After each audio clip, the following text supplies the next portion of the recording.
Bollywood actor Karishma Kapoor మాజీ భర్త సంజయ్ కపూర్ గుండెపోటుతో చనిపోయారు. లండన్లో స్థిరపడ్డ ఆయన పోలో ఆడుతున్న సమయంలో ఓ తేనెటీగ ఆయన నోట్లోకి వెళ్ళిపోయింది. ఇది కాస్త హార్ట్అటాక్కు దారితీసింది.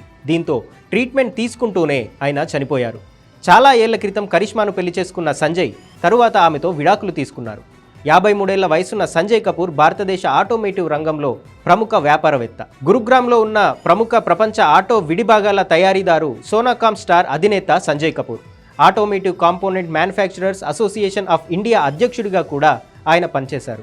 అలాగే కాన్ఫెడరేషన్ ఆఫ్ ఇండియన్ ఇండస్ట్రీస్ తయారీ మండలికి సహా అధ్యక్షుడిగా కూడా పనిచేశారు. తాను చదువుకున్న డెహ్రాడూన్లో ది డూన్ స్కూల్ బోర్డులో సభ్యుడిగా ఉన్నారు. బకింగ్హామ్ విశ్వవిద్యాలయం నుంచి హెచ్ఆర్లో BBA పూర్తి చేశారు. ఆ తర్వాత Harvard business school owner president management ప్రోగ్రాంలో కూడా చేరారు. సంజయ్ 2003లో తన తండ్రి కంపెనీలో పగ్గాలు చేపట్టారు. ఆ కంపెనీని ప్రపంచ బ్రాండ్ కంపెనీగా తీర్చిదిద్దారు. సోనాకామ్ స్టార్ అనే కంపెనీకి సంజయ్ ప్రస్తుతం చైర్మన్గా ఉన్నారు. సంజయ్ మరణం బాలీవుడ్ స్టార్స్నే కాకుండా వ్యాపార రంగాన్ని కూడా తీవ్ర దిగ్భ్రాంతికి గురిచేసింది.